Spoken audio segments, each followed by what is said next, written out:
Hello everybody, welcome to my YouTube channel Sandip Chandra SVHS. বেশ কিছুদিন ধরেই একটা খবর শোনা যাচ্ছিল যে উচ্চ মাধ্যমিকের যে নতুন সিলেবাস, সেই নতুন সিলেবাসে যে প্রোজ বা পোয়েট্রি বা অন্যান্য সাবজেক্টেরও যে বিষয়গুলো রাখা হয়েছে তার মধ্যে বেশ কিছু জিনিস অত্যন্ত টাফ হয়ে যাওয়ার জন্যে একটা সিলেবাসের মধ্যে কিছু পরিবর্তন আনার জন্যে একটা দাবি উঠছিল।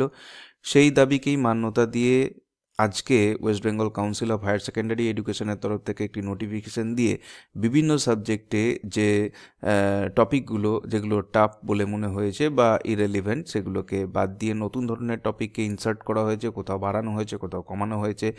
তো কাউন্সিলের ওয়েবসাইটে কিন্তু এই সমস্ত তথ্য আছে। আজকের এই ভিডিওতে আমরা যেটা নিয়ে ডিসকাস করব, ইংলিশ বি যে সিলেবাস, যেটা হচ্ছে আমাদের বাংলা মিডিয়ামের ছেলেরা যেটা ইংলিশ সেকেন্ড ল্যাঙ্গুয়েজ হিসাবে পড়াশুনো করে থাকে, সেই ইংলিশ বি এর মধ্যে কী কী চেঞ্জ হয়েছে সেটা আমরা আজকে দেখব। আমরা দেখতে পাচ্ছি আমাদের সামনে রয়েছে West Bengal Council of Higher Secondary Education এর যে নোটিফিকেশান রয়েছে, সেটা ডেট রয়েছে দেখো 13/12/2024। নোটিফিকেশানের নাম্বার রয়েছে L/PR/454/24। নোটিফিকেশান লেখা রয়েছে অ্যাটেনশন অল কনসার্নড। তারপর বলা আছে based on suggestions from various quarters the council has reviewed syllabus of several subjects under HS curriculum and given below are the subject wise। বলছে যে বিভিন্ন জায়গা থেকে যে সমস্ত সাজেশন আসছিল তার উপরে ভিত্তি করে HS ক্যারিকুলামের মধ্যে কিছু কিছু চেঞ্জ করা হলো। যে যে সাবজেক্টে চেঞ্জ করা হয়েছে সেগুলো আমরা দেখতে পাচ্ছি। কি কি রয়েছে, ইংলিশ বি চেঞ্জ করা হয়েছে, ইংলিশ এ তে কিছু চেঞ্জ হয়েছে, অল্টারনেটিভ ইংলিশ, বেঙ্গলি এ মানে বেঙ্গলি ফার্স্ট ল্যাঙ্গুয়েজ যাদের তাদের, হিন্দি এ, হিন্দি বি, হিস্ট্রি ইতিহাসে চেঞ্জ হয়েছে, পলিটিক্যাল সায়েন্স চেঞ্জ হয়েছে, অ্যাকাউন্টেন্সি চেঞ্জ হয়েছে, কস্টিং অ্যান্ড ট্যাক্সেশনে চেঞ্জ হয়েছে, বিজনেস স্টাডিজে চেঞ্জ হয়েছে, এডুকেশন সাবজেক্টে চেঞ্জ হয়েছে, সায়েন্স অফ ওয়েলবিংয়ে চেঞ্জ হয়েছে, স্ট্যাটিস্টিক্সে চেঞ্জ হয়েছে, ফিলোসফিতে চেঞ্জ হয়েছে, এনভায়রনমেন্টাল স্টাডিজে চেঞ্জ হয়েছে, ইকোনমিক্সে চেঞ্জ হয়েছে, জিওগ্রাফিতে এবং বায়োলজিক্যাল সায়েন্সে। Minor changes made in the review process. এই রিভিউ করতে গিয়ে এইসব মাইনর চেঞ্জগুলো হয়েছে, কিন্তু সবথেকে বেশি চেঞ্জ যেটা হয়েছে সেটা হচ্ছে ইংলিশ বিতে। সেটা আমরা বুঝবো class 11 semester 1, semester 2, class 12 semester 3, semester 4 সমস্ত বিষয়গুলো সম্পর্কে আমরা জানবো। তো প্রথমে আমাদের সামনে রয়েছে ইংলিশ বি এর থিওরি, ক্লাস 11 সেমিস্টার 1। হয়তো এই বছরে সেমিস্টার 1 পরীক্ষা হয়ে গেছে, কিন্তু সামনের বছরে তো লাগবে। তো সেখানে কি চেঞ্জ হয়েছে দেখে নেবো। ইউনিট 1 যেটা প্রোজের জন্য আছে, নিউ প্রোজ অ্যাডেড, অর্থাৎ যে তিনটে প্রোজ অলরেডি রয়েছে সেই তিনটে প্রোজের সঙ্গে আরও একটি প্রোজকে কিন্তু অ্যাড করা হচ্ছে, সিরিয়াল নাম্বার 4। সেই প্রোজটার টপিক হচ্ছে the model millionaire by Oscar Wilde. এইটা এর জন্যে 3টে নাম্বার ধার্য করা আছে, 5 ঘন্টা ধরে এটা পড়ানোর টাইম ধরা আছে। এবার বলা হয়েছে schools will select any 3 pros topics from the 4 available option. মানে 3টে যা আগে দেওয়া ছিল তার সঙ্গে এই একটা ধরে 4টে, এর মধ্যে যে কোনো 3টে পাঠ্য হবে বলে স্কুলকে সেটা নির্বাচন করে নিতে হবে। And guide the students accordingly, এবং সেইভাবে স্টুডেন্টদেরকে গাইড করতে হবে। Students will be informed of the chosen text by the school at the beginning of the semester. সেমিস্টারের শুরুতেই স্কুল কিন্তু স্টুডেন্টদেরকে বলে দেবে যে কোন কোন 3টে টপিকের ওপরে ফার্স্ট সেমিস্টারের পরীক্ষা হবে।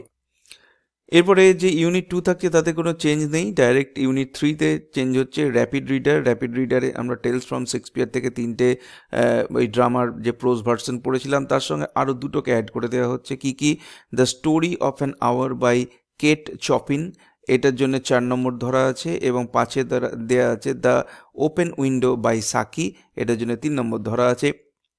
এখানেও বলে দেওয়া আছে schools will select 3 rapid reader text from the 5 available options and guide the students accordingly. Students will be informed of the chosen text by the school at the beginning of the semester. এখানেও সেই একই কথা বলা আছে। এবার আমরা চলে আসছি ক্লাস 11 সেমিস্টার 2তে কী কী চেঞ্জ হয়েছে।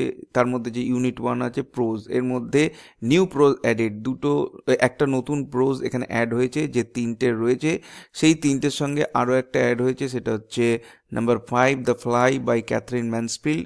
The fly by Katherine Mansfield এটা অ্যাড হয়েছে, এর জন্য সময় ধরা আছে 5 ঘন্টা পড়তে লাগবে।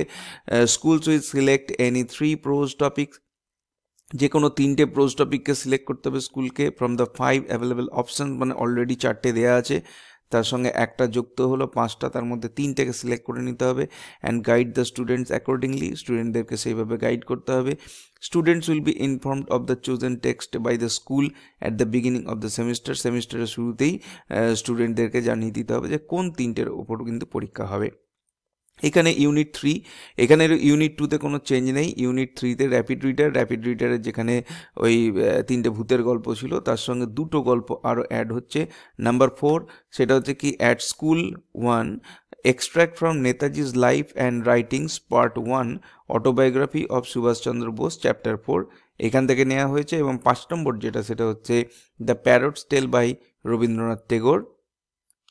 এখানেও ঠিক একইভাবে the schools will select any 3 rapid reader text from the 5 available options and guide the students accordingly. Students will be informed of the chosen text by the school at the beginning of the semester. এখানেও কিন্তু 5টা যেটা হচ্ছে তার মধ্যে থেকে 3টে পড়তে হবে, সেই 3টে কি হবে সেটা স্কুলকে সেমিস্টারের প্রথমেই জানিয়ে দিতে হবে। এতে গেল 11-এ, এটা সমস্তটাই স্কুলের হাতে। এবার যেটা আসছে 12-এর, যেটার ওপরে এইচএস পরীক্ষা হবে, খুবই গুরুত্বপূর্ণ, ভালো করে বুঝে নিতে হবে। এখানে ইউনিট 1 প্রোজে 1 প্রোজ রিপ্লেসড, খেয়াল রাখতে হবে রিপ্লেসড, এখানে একটা প্রোজকে রিপ্লেস করা হয়েছে। এখানে কি রিপ্লেস করা হয়েছে, 3 নম্বর যে প্রোজটা ছিল যে সেখানে নতুন জিনিস ঢুকেছে the bet by Anton Chekhov, এটার জন্য 3 মার্কস ধরা আছে, 7 ঘন্টা পড়তে টাইম লাগবে। কোনটার সঙ্গে রিপ্লেস হচ্ছে, a room from for one's own section of Shakespeare's sister by Virginia Woolf will be replaced by the above mentioned text. এই শেক্সপিয়ার সিস্টার বিশাল বড় একটা প্রোজ ছিল, আমার মনে হয় এটা যে বাদ দেওয়া হয়েছে যথেষ্টই ভালো হয়েছে, কারণ এই যে দ্য বেট এইটার তুলনায় কিন্তু এই ভার্জিনিয়া উলফের লেখা শেক্সপিয়ার সিস্টারটা অনেক টাফ ছিল, অনেক বেশি পড়বার প্রয়োজন ছিল, সেই জায়গা থেকে কিন্তু অনেকটা ছোট হচ্ছে বলে মনে হচ্ছে। যাই হোক, এরপরে ইউনিট 2তে কোনো চেঞ্জ নেই। এরপরে আসছে ইউনিট 3 ড্রামাতে চেঞ্জ হচ্ছে, 1 ড্রামা রিপ্লেসড। এখানে দেখো রিপ্লেস হয়ে যাচ্ছে ড্রামা। কোন ড্রামা রিপ্লেস হচ্ছে, তার জায়গায় কি আসছে, প্রথমে কি আসছে দেখে নাও। আসছে riders to the sea by J M. Synge. J M. সিংয়ের লেখা রাইডার্স টু দ্য সি, এর জন্য 5টা নাম্বার থাকছে। এটা রিপ্লেস হচ্ছে Tara by Mahesh Dattani, will be replace by the above mention text. Tara by Mahesh Dattani, দুটো অ্যাক্টে ছিল।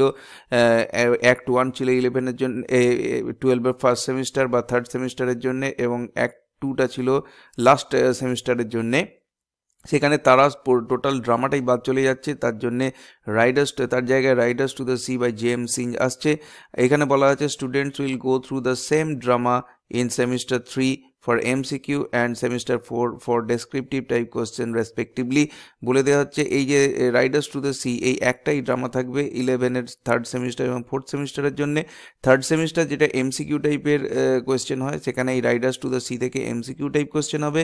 আর যেটা সেমিস্টার 4 যেটা ব্রড টাইপ কোয়েশ্চেন হয়, সেখানে এই রাইডার্স টু দ্য সি থেকেই ব্রড টাইপ কোয়েশ্চেন হবে। অর্থাৎ একটা ড্রামা পড়লেই কিন্তু MCQ থার্ড সেমিস্টারের জন্য এবং ফোর্থ সেমিস্টারের জন্য ডেসক্রিপটিভ টাইপ তৈরি করলেই হয়ে যাবে।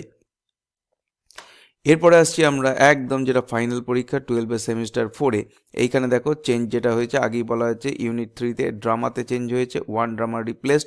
এখানে রাইডার্স টু দ্য সি চলে এসছে জে.এম. সিংয়ের জায়গায়। এখানে ডেসক্রিপটিভ টাইপ কোয়েশ্চেন একটা লিখতে হয়, 5 নাম্বার থাকে, 10 আওয়ার্স টাইম লাগে পড়তে। যাই হোক, any 1 question will be attempted out of 2 question, 5 marks. দুটো প্রশ্ন দেওয়া হবে বড়, তার মধ্যে যে কোনো একটা প্রশ্নের উত্তর লিখতে হবে। Students will go through the same drama in semester 3 for MCQ and semester 4 for descriptive type question. Semester 3তে এইখান থেকেই MCQ পড়বে, আর সেমিস্টার 4-এ এই ড্রামা থেকেই কিন্তু ব্রড টাইপ প্রশ্ন পড়বে। এরপরে দেখো এই ইউনিট 4-টোরে কিছু চেঞ্জ নেই, ডাইরেক্ট চেঞ্জ হচ্ছে ইউনিট 5-এ, যেটা হচ্ছে রাইটিং সেকশন। এখানে দেখো চেঞ্জ হয়েছে কি, যে প্রেসিজ রাইটিং রিপ্লেসড, অর্থাৎ প্রেসি রাইটিংকে তুলে দেওয়া হয়েছে। প্রেসি রাইটিং সম্পর্কে অনেকেরই স্বচ্ছ ধারণা থাকে না, যার জন্য অসুবিধা হয় লিখতে। তার জায়গায় কিছু চেঞ্জ এসছে। কী চেঞ্জ এসছে দেখো, নাম্বার 1 হচ্ছে এসে রাইটিং। এসে রাইটিং 150টা শব্দের মধ্যে লিখতে হবে, একটা লিখতে হবে, তার জন্য থাকছে 10 নম্বর। অর যদি সেইটা না লেখো, তার সঙ্গে তোমার কি অপশান আছে, ড্রাফটিং ইমেল 75 ওয়ার্ডস, অর্থাৎ 75 ওয়ার্ডের মধ্যে কিভাবে ইমেল ড্রাফট করা হবে, বা কোনো একটা টপিক দিয়ে দেওয়া হবে, সেইটার ওপরে কোনো সংস্থাকে বা কোনো কাউকে একটা ইমেল লিখতে হবে, সেটা লিখে দেখাতে হবে। অ্যান্ড ব্লগ রাইটিং যেটা হচ্ছে এখনকার দিনে একটা মানে ট্রেন্ডিং মানে একটা ইউনিট, যেখানে ব্লগ কিভাবে লিখতে হয় সেটা জানতে হবে। এবং কোনো একটা টপিকের ওপরে 75 ওয়ার্ডের উপরে একটা ব্লগ লিখে দেখাতে হবে। হয় তোমাকে এসে রাইটিং লিখতে হবে 10 নম্বরের একটা, আর না হলে একটা ইমেল ড্রাফট করতে হবে এবং ব্লগ লিখতে হবে 75 ওয়ার্ড করে দুটো, সেটা মিলে হবে 10 নম্বর। এবার দেখো ওয়ার্ড লিমিট বলে দিয়েছে ফর টেক্সট ওরিয়েন্টেড কোয়েশ্চেন, আরও একটা নির্দেশিকা, সেটা হচ্ছে for 2 mark question students are expected to write answers within 20 to 30 words in all the semester। সমস্ত সেমিস্টারে যেখানে 2 মার্কসের কোয়েশ্চেন আছে সেখানে কিন্তু স্টুডেন্টদেরকে 20 থেকে 30 শব্দের মধ্যে উত্তর লিখতে হবে।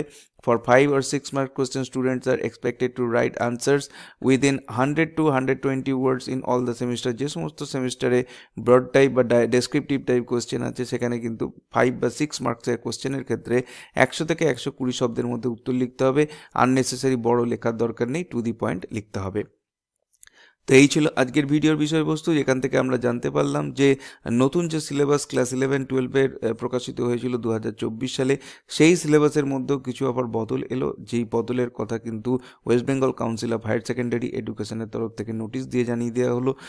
যারা ইংরাজি সাবজেক্ট সম্পর্কে জানতে চাও তাদেরকে তো আমি এই ভিডিওতে জানালাম, যারা অন্যান্য সাবজেক্ট সম্পর্কে জানতে চাও তারা কাউন্সিলের অফিসিয়াল ওয়েবসাইটে গিয়ে এই সিলেবাসটিকে ডাউনলোড করে নিতে পারো এবং তোমাদের প্রয়োজনীয় জায়গাগুলোকে দেখে নিতে পারো।